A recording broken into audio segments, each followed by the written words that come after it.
Hello students, कैसे हैं आप सब। तो आज हम शुरू करेंगे रेडॉक्स रिएक्शन की प्रॉब्लम 8.7 से। तो चलिए शुरू करते हैं।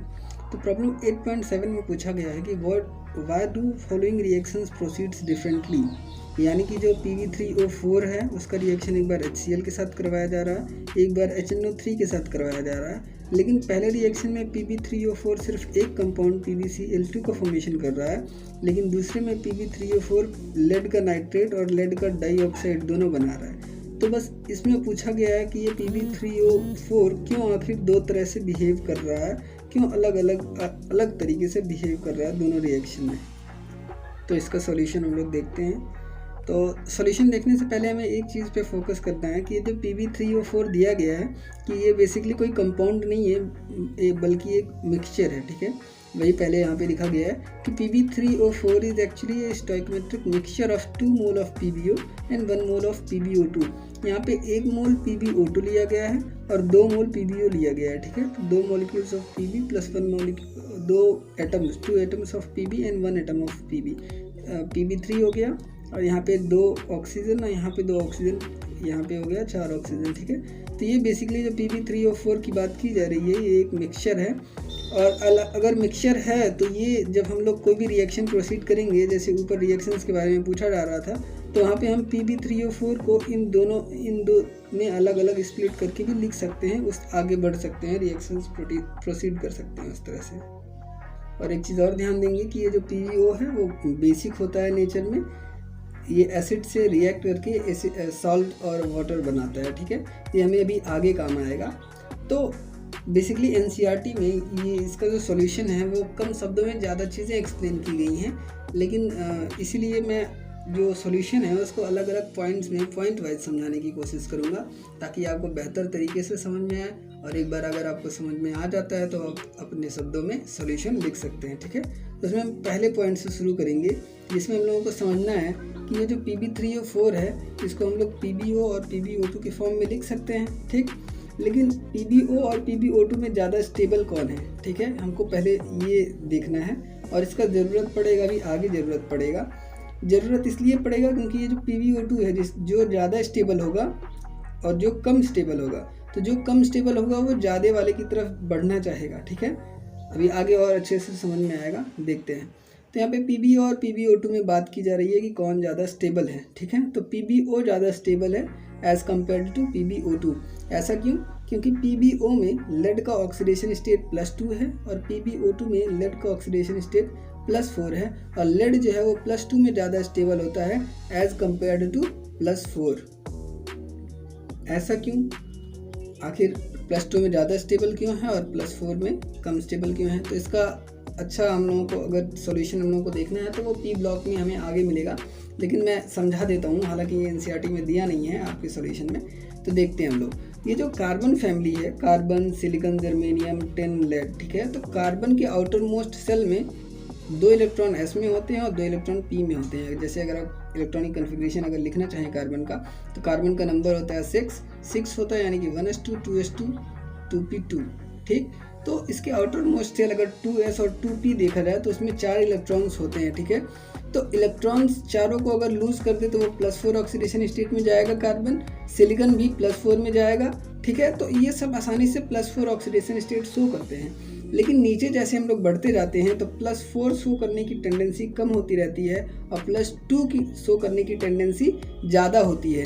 यानी कि जैसे जैसे हम लोग नीचे बढ़ते हैं तो वहाँ पे 4 इलेक्ट्रॉन ना लूज़ करके जो नीचे वाले एलिमेंट्स होते हैं वो सिर्फ P के इलेक्ट्रॉन लूज़ करते हैं।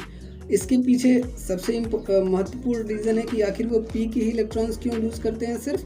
तो सबसे बड़ा रीज़न है उसका इनर्ट पेयर इफेक्ट। अब मैं समझाने की कोशिश करता हूँ कि आखिर इनर्ट पेयर इफेक्ट होता क्या है। ठीक है, तो देखिए बीच में होता है प्रोटॉन होते हैं यहाँ पे। ठीक है, प्रोटॉन के अराउंड होते हैं सबसेल्स, S होता है। ठीक, S जो है वो स्फेरिकल होता है। ठीक, और P होता है वो डम्बल शेप्ड होता है, और D भी डम्बल शेप्ड होता है। लेकिन D जो डम्बल शेप्ड होता है उसमें क्या होता है कि अगर हम लोग प्रोटॉन यहाँ बीच में मान लेते हैं और 3 एक्सिस बनाते हैं, X, Y और Z, तो तीनों एक्सिस पे अगर हम लोग डम्बल शेप्ड लोब्स बना दे तो वो जो लोब्स हैं वहाँ पे इलेक्ट्रॉन्स पाए जाने की संभावना होती है, और वही D सबसेल होता है। ठीक है, तो जो D सबसेल होता है वो जो प्रोटॉन होता है बीच में, उसके अराउंड जो स्पेस होता है वो ऑक्यूपाई नहीं कर पाता है ज़्यादा, बहुत सारा एम्प्टी स्पेस बच जाता है। तो पहली चीज़ तो अगर डी की बात की जा रही है, डी सबसेल की, तो वो नीचे वाले एलिमेंट्स में पाए जाते हैं। यहाँ सिलिकॉन जर्मेनियम से शुरू होता है डी ब्लॉक मिलना, जर्मेनियम में डी ब्लॉक पाया जाता है। डी ब्लॉक मतलब डी सबसेल में इलेक्ट्रॉन्स की फिलिंग होने लगती है। लेड तक आते आते डी ब्लॉक में बहुत ज़्यादा इलेक्ट्रॉन्स फिल होते हैं, ठीक। तो लेड जब आप नीचे आएंगे तो पहली बात तो इसकी एटॉमिक नंबर बहुत ज़्यादा हो जाएगी। एटॉमिक नंबर बहुत ज़्यादा हो जाएगी तो प्रोटॉन बहुत ज़्यादा हो जाएंगे, और प्रोटॉन बहुत ज़्यादा हो जाएंगे तो वो इलेक्ट्रॉन्स को बहुत तेज़ी से अपनी तरफ खींचने की कोशिश करेंगे, आउटर मोस्ट इलेक्ट्रॉन्स को, ठीक। लेकिन उन आउटर मोस्ट इलेक्ट्रॉन्स को खींचने से सिर्फ एक चीज़ रोक सकता है, वो है ये सबसेल्स, जैसे एस हो गया, डी हो गया, पी हो गया, ठीक है। तो चूँकि इसमें डी जो है वो बहुत प्रीडोमिनेंट होता है, और डी जो है वो प्रोटॉन्स को रोक नहीं पाता है इलेक्ट्रॉन्स को खींचने से। क्यों? क्योंकि वो आउटर मोस्ट स्पेस तो ऑक्यूपाई कर ही नहीं रहा है। हालांकि सबसे अच्छी सील्डिंग इफेक्ट एस की होती है, फिर पी की होती है, और सबसे कमज़ोर सील्डिंग इफेक्ट होती है डी की, क्योंकि ये प्रोटॉन्स को रोक ही नहीं पाता है बाहर के इलेक्ट्रॉन्स को खींचने से, क्योंकि ये तो बहुत कम स्पेस ऑक्यूपाई कर रहा है, ठीक। तो बहुत आसानी से इलेक्ट्रॉन्स को खींचने लगते हैं, प्रोटॉन बहुत ज़्यादा हो चुके होते हैं। इसीलिए NS2 और NP2 में से ये जो बहुत सारे प्रोटॉन्स हैं वो NS2 को इतनी तेज़ी से खींचने लगते हैं कि वो 2 इलेक्ट्रॉन्स निकलना ही नहीं चाहते हैं, सिर्फ 2 ही इलेक्ट्रॉन्स निकल पाते हैं और +2 वो शो करते हैं, ठीक है। तो बेसिकली हम लोग क्या कह सकते हैं कि लेड में प्रोटॉन्स बहुत ज़्यादा होते हैं, और इसमें डी ब्लॉक प्रीडोमिनेंट होता है, जो कि पुअर सील्डिंग रखता है, यानी कि वो रोक नहीं पाता है प्रोटॉन्स को इलेक्ट्रॉन्स को अट्रैक्ट करने से, जिसकी वजह से लेड के जो प्रोटॉन्स हैं बहुत आसानी से इलेक्ट्रॉन्स को अट्रैक्ट करते हैं, और 2 इलेक्ट्रॉन्स को एस के इलेक्ट्रॉन्स को निकलने ही नहीं देते हैं, सिर्फ पी के इलेक्ट्रॉन्स को निकलने देते हैं, ठीक है। तो यानी 2 इलेक्ट्रॉन अगर निकलेंगे तो वो +2 में रहेगा, या अगर वो +4 है तो +4 में ज़्यादा स्टेबल नहीं होगा, +2 में ज़्यादा स्टेबल होगा, ठीक है। उम्मीद है ये आपको समझ में आया होगा।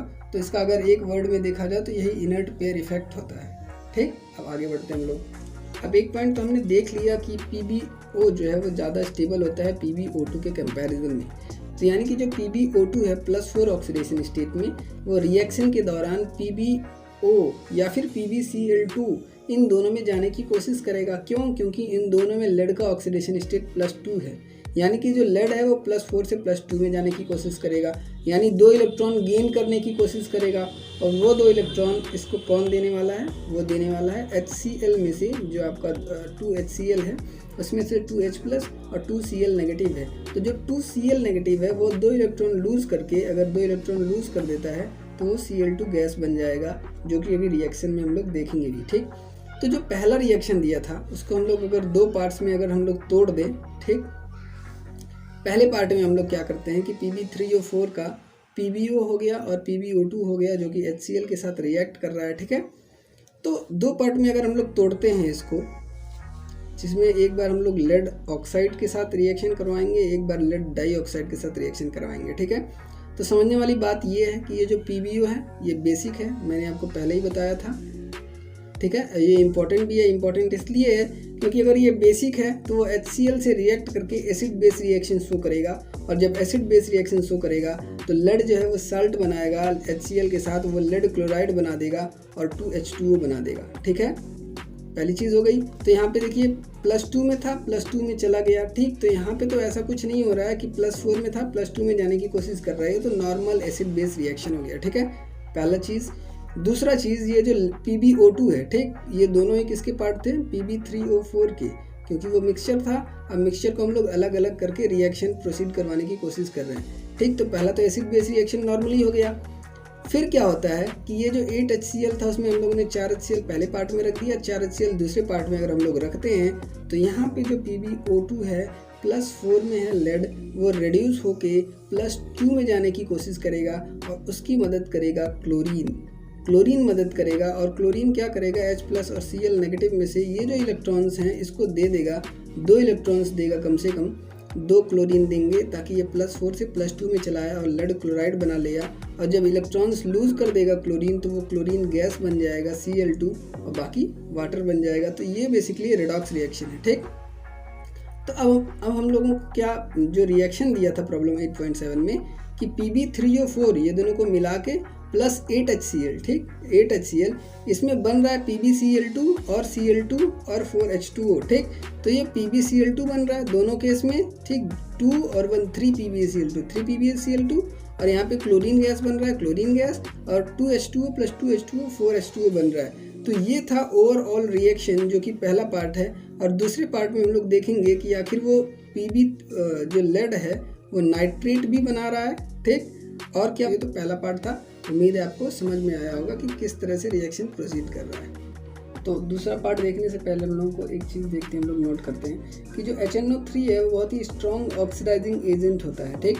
HNO3 क्या होता है, एक बहुत स्ट्रॉन्ग ऑक्सीडाइजिंग एजेंट होता है क्योंकि ये एक एसिड होता है। तो HNO3 अगर एक गुड ऑक्सीडाइजिंग एजेंट है, यानी कि क्या करना चाहेगा, वो रिडक्शन, खुद का रिडक्शन करना चाहेगा, और जब वो खुद का रिडक्शन करेगा तो दूसरे को ऑक्सीडाइज करेगा, यानी कि ऑक्सीडाइजिंग एजेंट होगा, ठीक है। तो अगर वो खुद का रिडक्शन कर रहा है, यानी कि वो reduction means gain of electron, यानी वो इलेक्ट्रॉन को लेना चाहता है, ठीक। तो अगर HNO3 के साथ हम लोग Pb3O4 का रिएक्शन करवा रहे हैं, Pb3O4 का, इसमें क्या है, दो पार्ट है, एक है PbO, एक है PbO2, ठीक। तो इसमें जो PbO2 है वो Pb+4 में है यहाँ पे, तो वो क्या +2 में जाना चाहता है, यानी इलेक्ट्रॉन की दरकार है इसको कम से कम 2 इलेक्ट्रॉन चाहिए ताकि ये रिड्यूस हो सके। लेकिन यहाँ पे मामला उल्टा पड़ जाता है, HNO3 खुद इलेक्ट्रॉन लेना चाहता है क्योंकि वो रिड्यूस होना चाहता है, एक अच्छा ऑक्सीडाइजिंग एजेंट है, यानी जिसका रिडक्शन होता है वो ऑक्सीडाइजिंग एजेंट होता है, अच्छा। तो वो खुद इलेक्ट्रॉन लेना चाहता है, तो PbO2 के पास कोई चांस ही नहीं है कि उसको इलेक्ट्रॉन मिले और वो खुद रिड्यूस होके Pb+2 में जाए, ठीक। तो कोई चांस ही नहीं है ये रिएक्शन होने का, लेकिन पहले वाले केस में ऐसा हो रहा था, ठीक है। But acid base reaction will still takes place, यानी कि ये जो PbO है बेसिकली ये बेसिक होता है। तो अगर ये बेसिक है और HNO3 जो है वो एक एसिड है, तो दोनों का रिएक्शन तो होगा एसिड बेस रिएक्शन, लेकिन एक चीज़ बस नहीं होगा, वो ये कि ये जो HNO3 है ये एक अच्छा ऑक्सीडाइजिंग एजेंट है, यानी ये रिडक्शन करना चाहेगा, और जब रिडक्शन करना चाहेगा तो ये खुद इलेक्ट्रॉन लेना चाहता है, ये इसको इलेक्ट्रॉन दे नहीं सकता है PbO2 को, ताकि ये रिड्यूस हो जाए Pb+2 में, ठीक। यहाँ तो +4 में है, यहाँ +2 में जाना चाहता है, लेकिन उसको इलेक्ट्रॉन तो मिल ही नहीं सकता क्योंकि HNO3 तो खुद इलेक्ट्रॉन चाहता है, वो एक अच्छा ऑक्सीडाइजिंग एजेंट है, ठीक। लेकिन एसिड बेस रिएक्शन फिर भी होगा, वो कैसे, यहाँ पे PbO जो बेसिक है, HNO3 क्या है, एसिडिक है, दोनों का रिएक्शन होगा, लेड का नाइट्रेट बनेगा और यहाँ पे क्या होगा, H2O बनेगा। लेकिन वो रिएक्शन जो हम लोग सोच रहे थे कि ये जो PbO2 है ये इसके साथ रिएक्ट करके Pb+4 में +2 में जाने की कोशिश करता, PbNO3 का ट्वाइस इसमें जाने की कोशिश करता, ठीक है, और यहाँ 2 मॉलिक्यूल की जगह और मॉलिक्यूल्स बनते, तो वो पॉसिबल नहीं है, जो कि सिर्फ पहले वाले केस में पॉसिबल था, ठीक। तो उम्मीद है ये एग्जांपल आपको समझ में आया होगा। अब आप लोग NCERT से पढ़िएगा तो और अच्छे से समझ में आ जाएगा आप लोगों को। अब अगले टॉपिक की तरफ बढ़ते हैं, बैलेंसिंग रेडॉक्स रिएक्शन। तो बुक में बेसिकली 2 मेथड्स दिए गए हैं बैलेंसिंग के, पहला है ऑक्सीडेशन नंबर मेथड और दूसरा है हाफ रिएक्शन मेथड। लेकिन ऑक्सीडेशन नंबर मेथड जो है वो बहुत ही बेटर भी है, अच्छा भी है, आसान भी है, और जब भी आपसे कोई क्वेश्चन पूछा जाएगा एग्ज़ाम में या टेस्ट में तो उसमें ये नहीं कहा जाता है कि आप ऑक्सीडेशन नंबर मेथड से करिए या हाफ रिएक्शन मेथड से करिए। तो मैं तो कहूँगा कि आप लोग प्रेफर करिएगा ऑक्सीडेशन नंबर मेथड, क्योंकि हाफ रिएक्शन मेथड बहुत ही लेंदी हो जाता है और दोनों में बहुत ज़्यादा डिफरेंस भी नहीं है। ऑक्सीडेशन नंबर मेथड में हम लोग क्या करते हैं, रिएक्शन को डायरेक्ट बैलेंस करने की कोशिश करते हैं, और हाफ रिएक्शन मेथड में क्या होता है कि जो रिडक्शन पार्ट है और जो ऑक्सीडेशन पार्ट है दोनों को अलग अलग रख के फिर अलग अलग बैलेंस किया जाता है, तो वो थोड़ा सा लेंदी हो जाता है और पहला पार्ट जो है वो अच्छा होता है, ठीक है। तो आप लोग पहला पार्ट ज़्यादा प्रेफर करिएगा। तो शुरू करते हैं हमारा पहला part, oxidation number method for balancing redox reaction, ठीक। तो बुक में तो बेसिकली NCERT में आपके स्टेप्स रखे गए हैं, 5 स्टेप्स हैं अप्रॉक्सीमेट, और उसके बाद फिर प्रॉब्लम 8.8 है, ठीक। तो मैंने क्या किया कि जो स्टेप्स हैं और प्रॉब्लम 8.8 दोनों को एक साथ समझाने की कोशिश की है, ताकि आप लोग स्टेप्स समझे, थ्योरी समझे और सीधे प्रॉब्लम प्रैक्टिस में उसको देखें भी, ताकि आपको ज़्यादा समझ में आए, ठीक। तो चलिए देखते हैं पहले स्टेप में। क्या करना है कि जब भी क्वेश्चन आपसे पूछा जाता है कि तो आप लोग उसको क्या करिए, right the correct formula of reactant and product, यानी कि जो भी रिएक्टेंट और जो भी प्रोडक्ट है उनका करेक्ट फॉर्मूला रखिए कि रिएक्टेंट और प्रोडक्ट आपस में जब रिएक्टेंट जब आपस में मिल रहे हैं तो प्रोडक्ट का किस प्रोडक्ट का फॉर्मेशन कर रहे हैं। पहले तो ये रिएक्शन लिखना सीख लीजिए, ठीक है। जैसे प्रॉब्लम 8.8 में कहा गया है कि K2Cr2O7 Na2SO3 के साथ रिएक्ट कर रहा है और Cr2SO4 का थ्राइस बना रहा है और K2SO4 बना रहा है, ठीक है।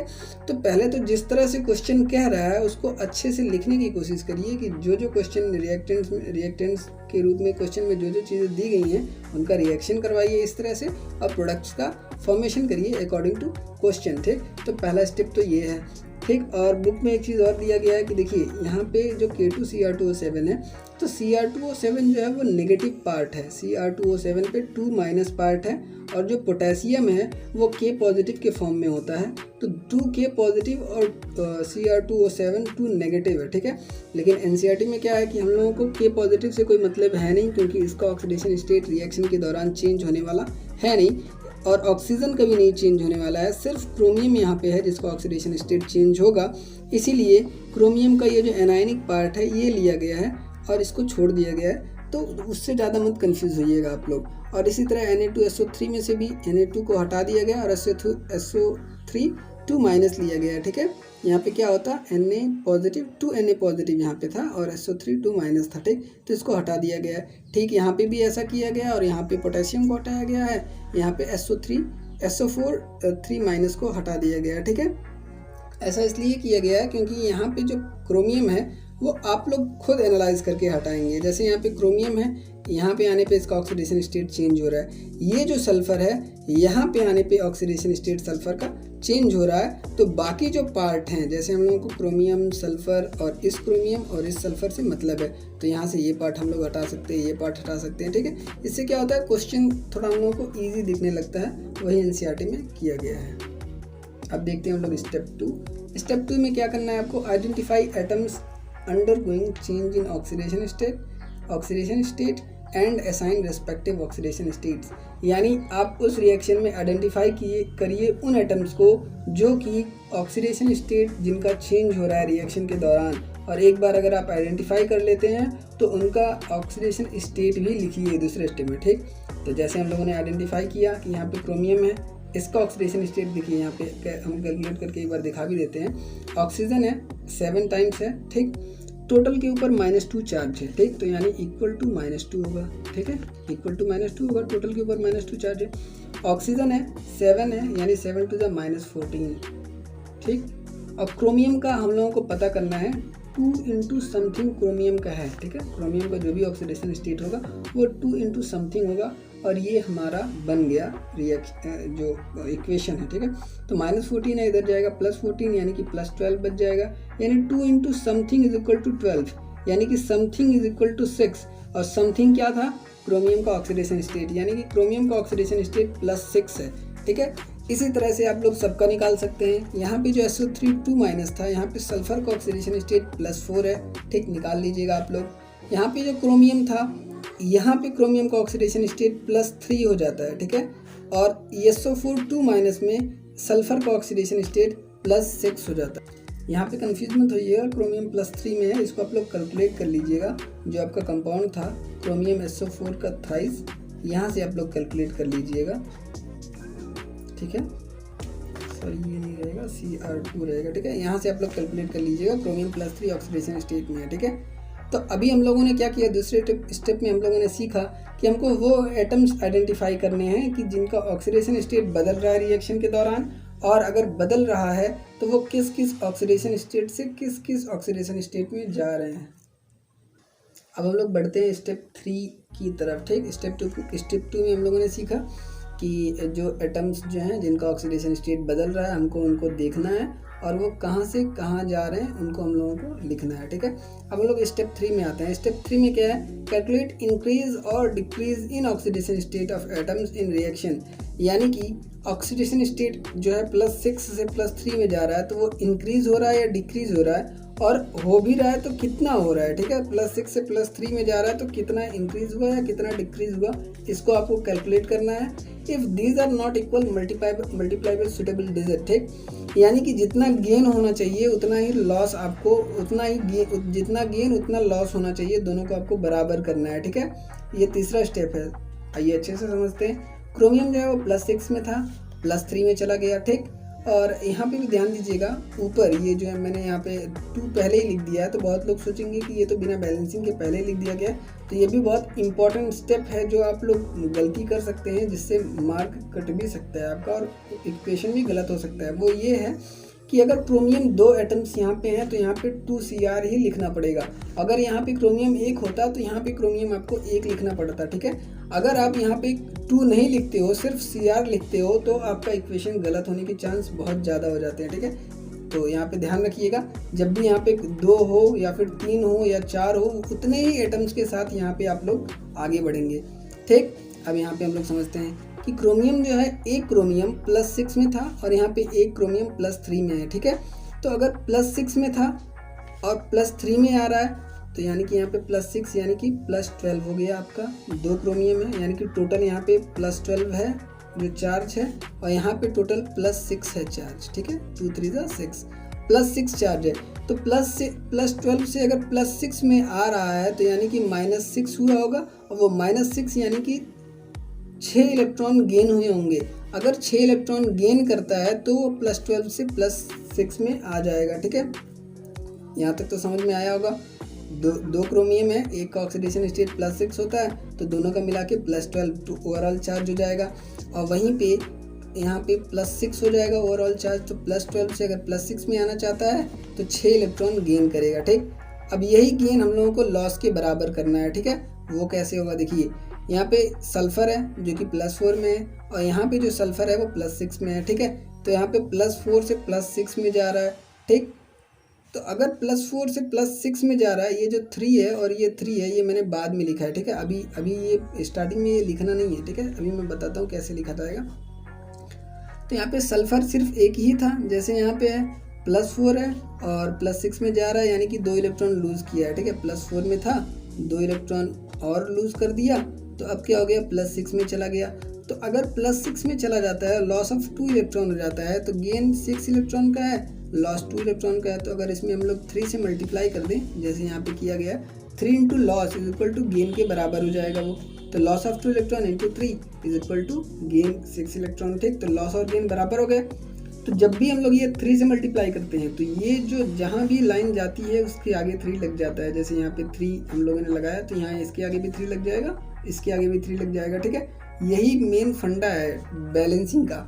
इसी तरह से रिएक्शन बैलेंस करते हैं हम लोग, ठीक है।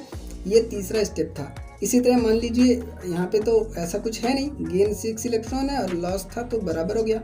मान लीजिए यहाँ पे 6 आ जाता, यहाँ पे तो नहीं होगा, बस मैं समझाने की कोशिश कर रहा हूँ कि अगर यहाँ पे मान लीजिए इंटू 6 होता, तो ये जो 6 है इसके सामने 6 × 2 हो जाता और इसके सामने 6 हो जाता, तो ये 6Cr2 हो जाता बैलेंसिंग में, और ये 12Cr3+ हो जाता, ठीक है।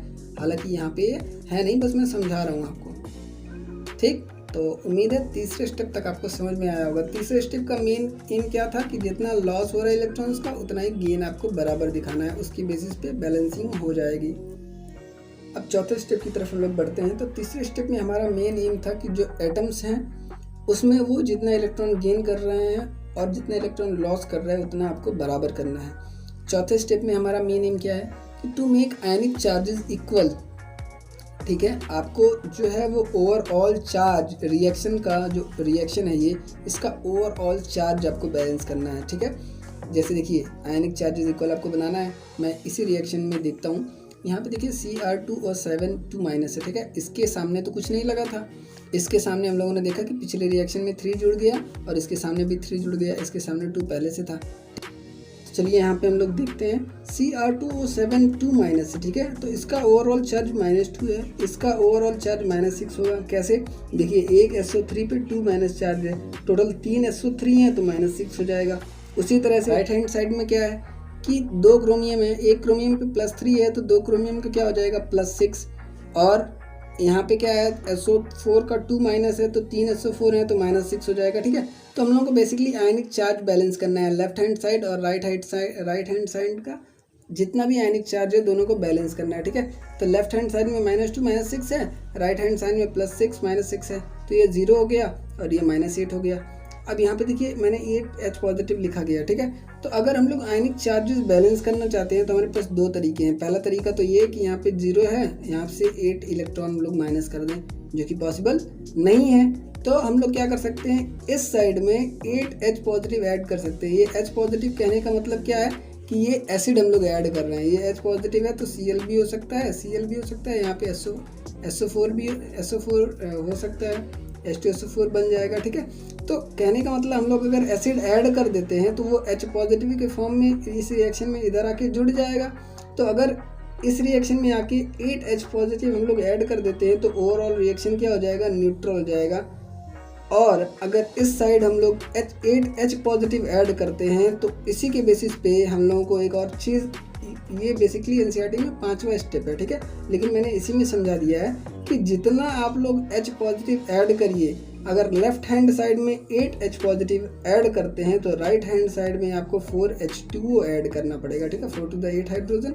लेफ्ट साइड में आप लोगों ने 8H पॉजिटिव ऐड किया यानी कि 8 हाइड्रोजन, तो राइट हैंड साइड में आपको भी 8 हाइड्रोजन ऐड करना पड़ेगा, वो 4H2O के फॉर्म में होगा। ठीक है, ये उल्टा भी हो सकता है कि अगर लेफ्ट साइड में आप लोग 8H पॉजिटिव ऐड करते हैं, हालांकि इसमें तो लेफ्ट में ऐड किया गया है, अगर राइट हैंड साइड में भी ऐड करना पड़े अगर आपको 8H पॉजिटिव, तो उस केस में आपको 4H2O लेफ्ट हैंड साइड में ऐड करना पड़ेगा। ठीक है, उसी तरह यहाँ 8 की जगह 6 हाइड्रोजन भी हो सकता था, तो अगर 6 हाइड्रोजन होता तो आपको राइट हैंड साइड में 3H2O ऐड करना पड़ता। ठीक है, अब बैलेंसिंग के दौरान रिएक्शन अब क्या बन चुका है कि ये दो चीज़ें तो हम लोग देख लिए, साथ ही साथ यहाँ पे 8H पॉजिटिव आ जाएगा अब, और राइट हैंड साइड में 4H2O आके ऐड हो जाएगा। ठीक है, तो अब रिएक्शन कैसे बन जाएगा, अब रिएक्शन कुछ इस प्रकार का हो जाएगा, Cr2O7 नेगेटिव 2 नेगेटिव, तो यहाँ पे इसके सामने कुछ नहीं था, और 3SO4 2 माइनस इसके सामने 3 है। अब यहाँ पे 8H positive left hand side में और 4H2O राइट हैंड साइड में ऐड हो जाएगा।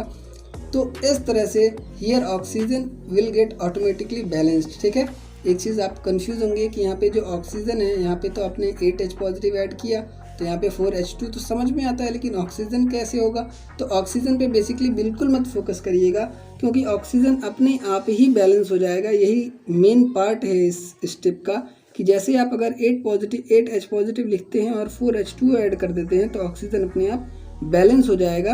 बस आपको ध्यान देना है नंबर ऑफ हाइड्रोजन का, अगर 8 है तो यहाँ पे भी 8 हाइड्रोजन लाना है। ठीक है, देख भी लेते हैं अगर हम लोग, तो यहाँ पे 7 ऑक्सीजन है, यहाँ पे कितने हैं 3 9, ठीक, तो यहाँ पे 7 हो गए, यहाँ पे 9 16 हो गए, 16 ऑक्सीजन लेफ्ट हैंड साइड में, और राइट हैंड साइड में देख लेते हैं, यहाँ पे 4 है, 4 3 12 भी यहाँ पे है, और यहाँ पे 4 1 4, तो ये 4 हो गए।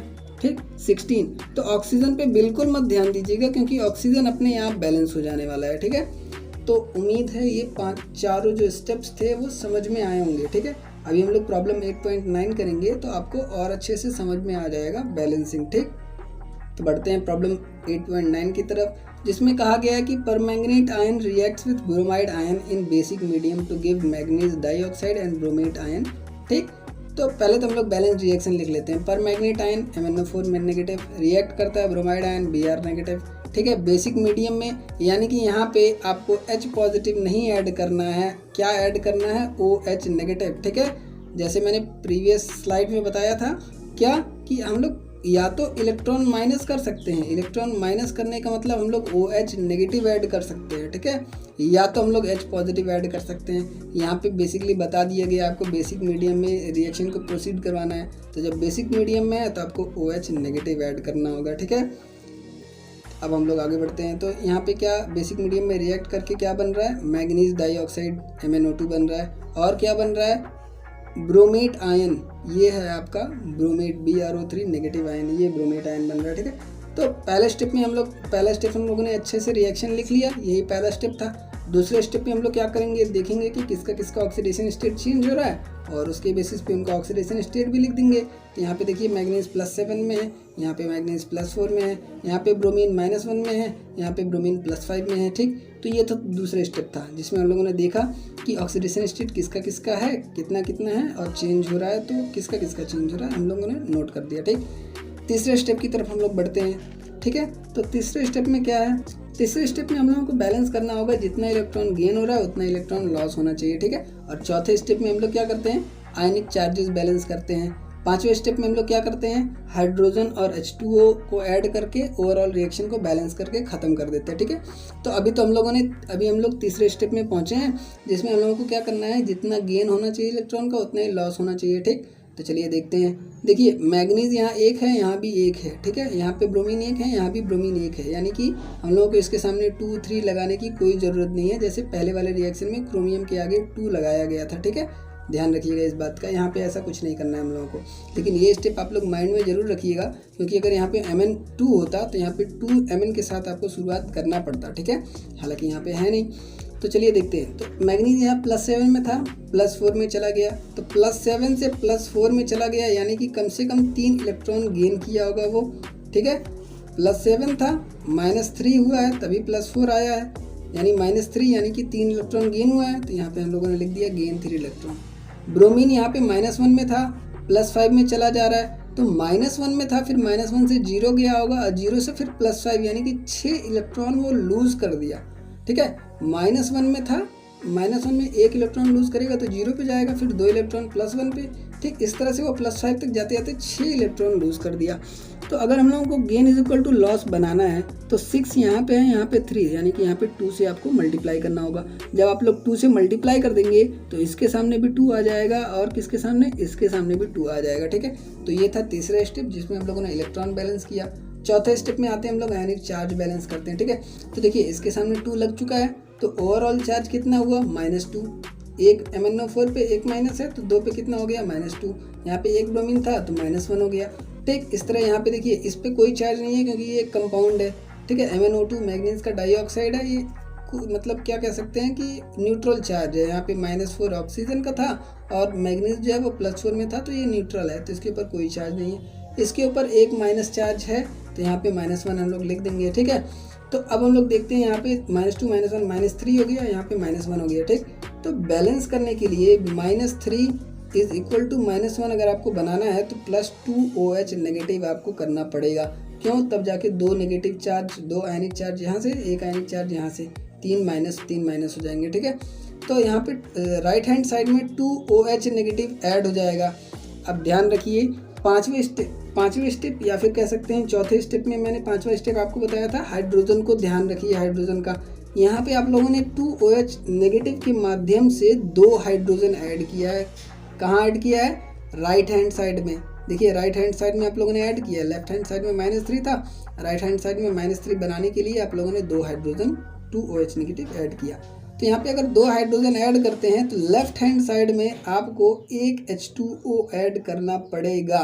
क्यों, क्योंकि यहाँ देखिए 2 हाइड्रोजन, ठीक, और यहाँ पे भी 2 हाइड्रोजन यानी कि एक H2O। तो यहाँ पे लेफ्ट हैंड साइड में एक H2O और राइट हैंड साइड में 2 OH नेगेटिव।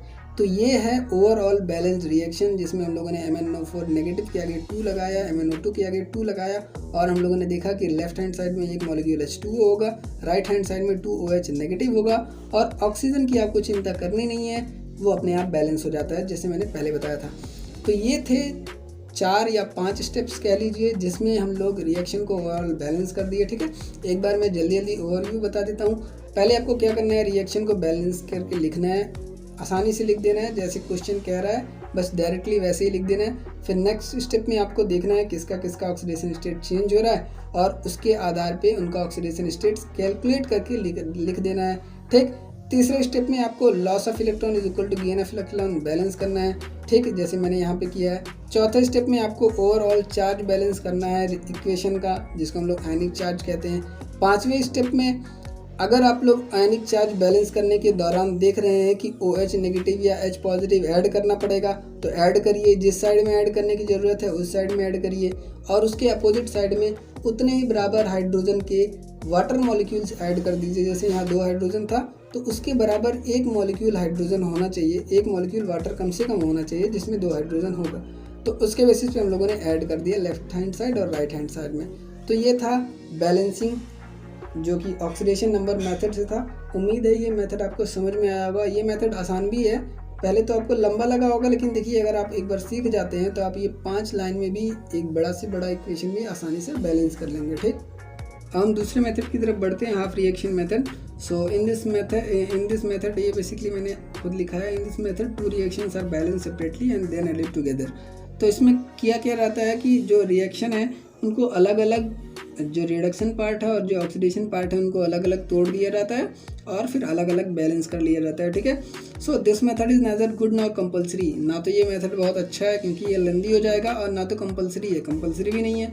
क्यों कंपलसरी नहीं है? क्योंकि जब भी आपसे क्वेश्चन पूछा जाएगा एग्जाम में तो ऐसा तो नहीं कहा जाएगा कि आप ऑक्सीडेशन नंबर मेथड से बैलेंस करिए या फिर स्पेशली आप हाफ रिएक्शन मेथड से बैलेंस करिए।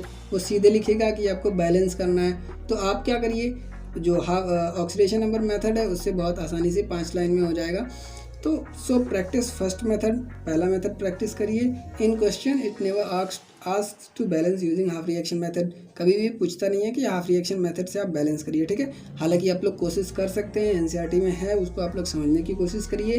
करना आपको कुछ नहीं है, जब भी रिएक्शन आपको मिले उसमें ऑक्सीडेशन पार्ट अलग कर लीजिए और रिडक्शन पार्ट अलग कर लीजिए, फिर वही 5 स्टेप लगा लीजिए। एक पार्ट को अलग बैलेंस करिए, दूसरे पार्ट को अलग बैलेंस करिए, फिर उसको जोड़ दीजिए। उस तरह से आपका हाफ रिएक्शन मेथड भी हो जाएगा। ठीक, अब बढ़ते हम लोग प्रॉब्लम 8.10 की तरफ। तो प्रॉब्लम 8.10 में क्या कहा गया है कि MnO4 नेगेटिव का रिएक्शन I नेगेटिव से करवाया जा रहा है, बेसिक मीडियम में करवाया जा रहा है, और क्या हो जा रहा है, I नेगेटिव जो है वो I2 में चेंज हो जा रहा है और MnO4 नेगेटिव MnO2 में बन जा रहा है। ठीक है, तो पहला स्टेप हमारा क्या है? पहला स्टेप है इनका ऑक्सीडेशन स्टेट्स लिखना, क्योंकि रिएक्शन तो लिख ही चुका है।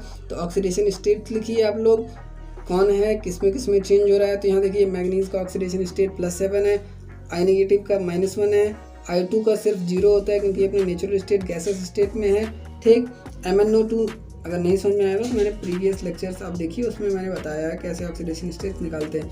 फिर MnO2 में +4 है ऑक्सीडेशन स्टेट। ठीक, तो ये हम लोगों ने लिख दिया, दूसरा स्टेप भी हमारा कंप्लीट हो गया। थर्ड स्टेप में हम लोग gain of electron loss of electron बराबर करेंगे। तो MnO4 नेगेटिव +2 I नेगेटिव है और I2 में चेंज हो रहा है और MnO2 में चेंज हो रहा है। ठीक, तो +7 से कहाँ जा रहा है, +4 में जा रहा है, यानी कि गेन ऑफ 3 इलेक्ट्रॉन हो रहा है, और 2 I नेगेटिव से I2 में जा रहा है। देखिए यहाँ पे 2 आयोडीन है, यहाँ पे भी 2 आयोडीन हम लोगों ने लिख दिया है। ठीक है, 2 आयोडीन। यहाँ पे I2 था इसीलिए मैंने इसको 2I लिख दिया। यहाँ पे I2 था, यहाँ 2I लिख दिया। यहाँ नहीं लिखा गया था क्योंकि ये क्वेश्चन है, लेकिन I2 है तो आपको 2I लिखना पड़ेगा। अगर आप नहीं लिखते हैं तो गलत हो सकता है। ठीक है, तो यहाँ पे क्या हुआ, 2I नेगेटिव यानी कि -2 था, एक पे -1 था, तो दूसरे दोनों को मिला के -2। अब -2 से 0 जा रहा है, यानी कम से कम क्या किया, 2 इलेक्ट्रॉन लॉस कर दिया। पहले -2 चार्ज था तो दोनों को लूज कर दिया, दोनों इलेक्ट्रॉन को, जिससे उसका चार्ज क्या हो गया, 0। तो यहाँ लॉस 2 इलेक्ट्रॉन है, यहाँ गेन 2 इलेक्ट्रॉन है। अब देखिए दोनों को बैलेंस करना है, तो इसका मल्टीप्लाई 3 से कर देते हैं, इसका मल्टीप्लाई 2 से कर देते हैं। तो 3 2 जा 6 इलेक्ट्रॉन लॉस हो जाएगा और 2 3 जा 6 इलेक्ट्रॉन गेन हो जाएगा। तो जब इसमें 3 से मल्टीप्लाई करेंगे तो 3I2 इसके आगे आ जाएगा, इसके सामने 3 आएगा, तो ये 3 2 जा 6 हो जाएगा। ठीक, वही चीज़ लिखा भी गया है, 3 2 जा 6 I नेगेटिव, यहाँ 3I2, और क्या है, यहाँ पे 2 मल्टीप्लाई किए हैं तो इसके सामने भी 2 आ जाएगा और इसके सामने भी 2 आ जाएगा। ठीक है, तो यहाँ तक रिएक्शन बैलेंस हो गया, हम लोगों ने गेन लॉस बैलेंस कर लिया। अब हमारा अगला स्टेप है आयनिक चार्ज को बैलेंस करना। ठीक है, तो देखिए इसके ऊपर ओवरऑल चार्ज -1 है और दो मॉलिक्यूल्स हैं तो दोनों का मिला के -2 हो गया। इसी तरह एक पे -1 है तो 6 है तो -6 हो गया। ठीक, इसके ऊपर कोई चार्ज नहीं है, ये भी एक कंपाउंड है, इसके ऊपर भी कोई चार्ज नहीं है तो 0 हो गया। तो -2 -6 यानी कि क्या हो गया, टोटल चार्ज कितना हो गया, -8। तो अगर लेफ्ट हैंड साइड में आयनिक चार्ज -8 है तो राइट हैंड साइड में 8OH नेगेटिव आपको ऐड करना पड़ेगा। ठीक, ध्यान रखिए इस बात का, 8OH नेगेटिव बेसिक मीडियम पहले ही आपको बता दिया गया था। ठीक है, वरना क्या करते आप लोग, अगर एसिडिक मीडियम होता तो लेफ्ट हैंड साइड में आपको 8H पॉजिटिव ऐड करना पड़ता है, H पॉजिटिव। ठीक, उम्मीद है समझ में आ रहा होगा। तो राइट हैंड साइड में आप लोगों ने क्या कर दिया, 8OH नेगेटिव ऐड कर दिया, जिसकी वजह से 8 हाइड्रोजन की वजह से यहाँ 4H2O आपको लेफ्ट हैंड साइड में ऐड करना पड़ेगा। ठीक, तो यहाँ तक समझ में आ गया। तो इससे हमारा बैलेंस रिएक्शन क्या आता है, 2 MnO4 negative, 6 I negative, 4 H2 हम लोग किसकी वजह से ऐड किए, 8 OH नेगेटिव की वजह से, यहाँ पे 3 I2, यहाँ पे 2 KMnO4। तो ये है आपका ओवरऑल बैलेंस्ड रिएक्शन। उम्मीद है आपको समझ में आया होगा और मज़ा भी आया होगा ऑक्सीडेशन नंबर मेथड से रेडॉक्स रिएक्शन को बैलेंस करने में। ठीक है, तो अब हम लोग अगले वीडियो में मिलेंगे। तब तक के लिए बाय बाय। वीडियो को लाइक करें अगर अच्छा लगे तो, चैनल को सब्सक्राइब करें and stay tuned for the next lecture.